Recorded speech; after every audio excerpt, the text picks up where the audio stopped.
Hello everyone, it's晨曦, and today I want to share with you my own experience of self-studying Chinese and also giving tips on how you can self-study Chinese, because I think that there are people of all different backgrounds. There are some people who actually cannot afford, like the best Chinese class, or like some people can't even afford to have a tutor. And I still think that it's definitely still you're still able to learn a language at an almost fluent level for the most part without a native teacher. And I've done it. Although I went to school for learning Mandarin, I was able to pass HSK4 by myself completely within about a year and a half. And I do think that, yes, while I did have some slight influence being around Chinese native speakers, I never spoke with them in Chinese for the most part. And I did do a bulk of my study was completely on my own, and at times where I would literally look at my book, look at the pinyin, and have to read it on my own without any guidance. And over time, I realized that I still was actually getting the language like ingrained in my brain. So I'm gonna give 3 tips with a bunch of resources on how you can self-study if you're someone who is trying to at least learn Chinese on a budget and also get the best out of the resources that are out there. So let's get started. Okay, so the first thing, at least for me, is books. Books are obviously the first thing that might come to mind for you if you're trying to self-study a language, because it's already written out. There's a curriculum there set for you. You can set daily goals, weekly goals, monthly goals on how long you want to take to finish a certain book. And so having said that, and I'm just looking down at my notes here that I've written down, a book that I used to self-study, at least for up until the HSK4 level, was the New Practical Chinese Reader. Sorry, I have the Chinese name in my head, so that's why. And that's from the Beijing Language, Culture, and University Press. You can get the books on Amazon, but there's actually a cheaper way if you are willing to wait, like maybe I think up to 4 weeks for a book. You can get it from the university directly. I will put the link right here. Yeah, right here. And that's basically the main website for the publisher, which is Beijing Language Culture University.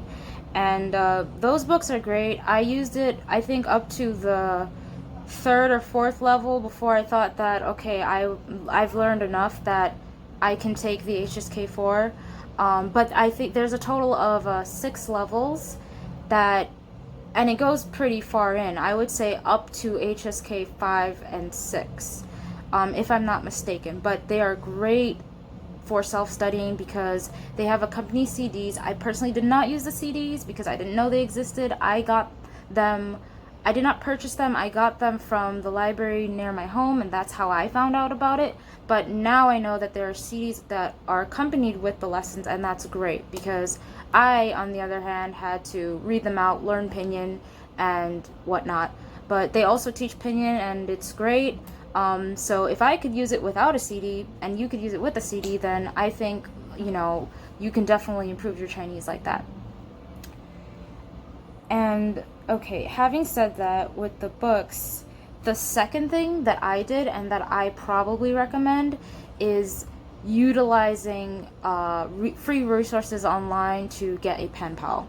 And so I used a really old website that, I kid you not, like, this goes way back in my childhood when there was a program that I was in and we had to contact Penpals, but it's still up there and I can't believe it. But this is the link. It's called Students of the World. It's a great website where there's a bunch of people, I believe maybe they might be of high school age, I could be wrong, or older. And you're able to basically communicate via snail mail, which is email, to these pen pals who are looking for language partners. And I know now that they have a bunch of apps, like they have HelloTalk. I've also used that before.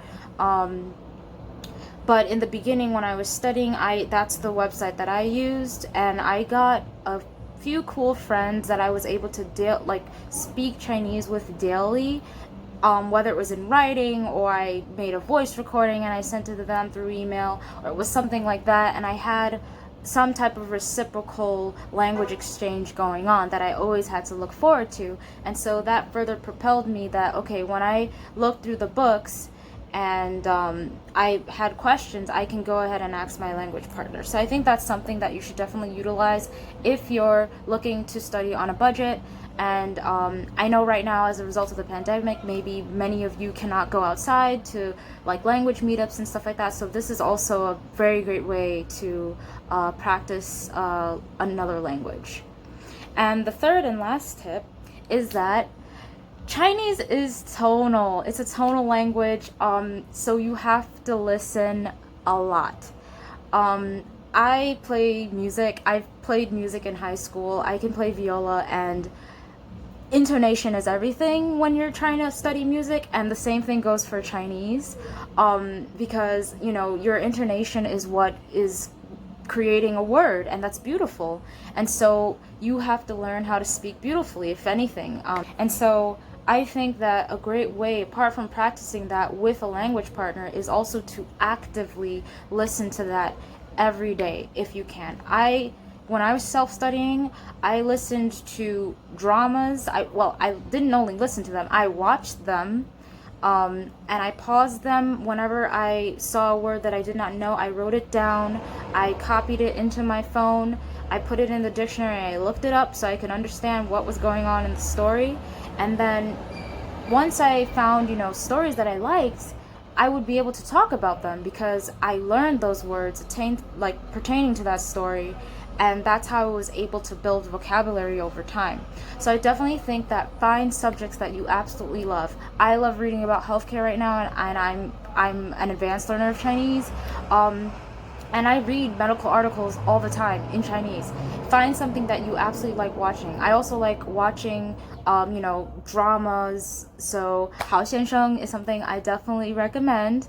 There's also 奔跑吧兄弟, which is also a really good TV show. And also YouTube has a bunch of Chinese playlists. If you search, even if you're at a beginner level, if you search like 儿童歌曲, like baby songs, like in Chinese, you can find a plethora of media dedicated to your Chinese level.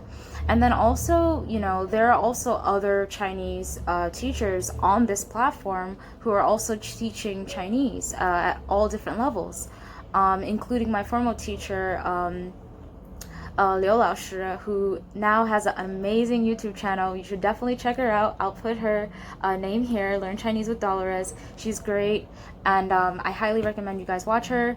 And I'm here focusing mainly on medical Chinese because I think that there needs to be more medical interpreters. There needs to be more people who are fluent in specific jargon in the language, because being conversational is one thing, but then knowing your language and your career is another thing that I find to be just as important. So I think that overall with these 3 resources, I hope that this has helped you anywhere in your journey to learning a language. And if you're self-studying, feel free to put down the guides below, share everything that you'd like to, tell other people. What are you using to self-study Chinese right now? I'd love to know. And so thank you for watching. Bye. Hope you enjoyed this video. Leave a like and be sure to subscribe. Thanks for watching.